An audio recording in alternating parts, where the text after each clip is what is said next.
পাউরুটি দিয়ে যে কত রকমের রেসিপি বানানো যায় সেটা না বানালে বোঝাও যাবে না, আর খেয়ে বোঝাও যাবে না এটা পাউরুটি দিয়ে বানানো। আজ আমি আপনাদের পাউরুটির নরম তুলতুলে রসালো মালপোয়া বানানো দেখাবো। তার জন্য প্রথমে 4টে পাউরুটির পিস নিতে হবে, এরকমই হাতে ছোটো ছোটো টুকরো করে ছিঁড়ে নিতে হবে। আর আমি দিচ্ছি 1 কাপ দুধ, এখানে 250 ml মতন দুধ আছে। খুব ভালো করে মিশিয়ে নিতে হবে আর পাউরুটিগুলোকে এরকম একটু নরম করে নিতে হবে। এখন এর মধ্যে দিয়ে দিলাম 4 চামচের মতন ময়দা। ময়দাটাও খুব ভালো করে মিশিয়ে অল্প একটু লবণ দিচ্ছি, আর দিচ্ছি অল্প একটু বেকিং সোডা।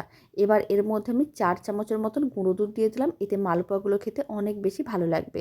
এবার সমস্ত কিছু একসঙ্গে খুব ভালো করে মিশিয়ে নিতে হবে। মিশ্রণটা রেডি করা হয়ে গেছে। এবার একটা ফ্রাইং প্যানের মধ্যে তেল গরম করে নিয়েছিলাম, 1 হাতা করে মিশ্রণ এইভাবে দিয়ে দেবো। আর উল্টে পাল্টে মালপোয়াগুলোকে লাল লাল করে ভেজে নিতে হবে। ফ্লেমটা মিডিয়ামেই রাখতে হবে। আর মালপোয়াগুলো যখন উল্টে পাল্টে লাল লাল করে ভাজা হয়ে যাবে তখন তুলে রেখে দিতে হবে। এদিকে একটা কড়াইয়ের মধ্যে 200 গ্রামের মতন চিনি, 200 ml জল আর দিয়ে দিলাম অল্প একটু এলাচ গুঁড়ো। খুব ভালো করে মিশিয়ে চিনি শিরাটাকে ভালো করে ফুটিয়ে নিতে হবে।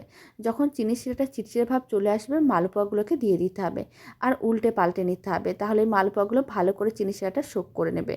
মালপোয়াগুলো রেডি করা হয়ে গেছে, এবার প্লেটের মধ্যে সার্ভ করে নিতে হবে।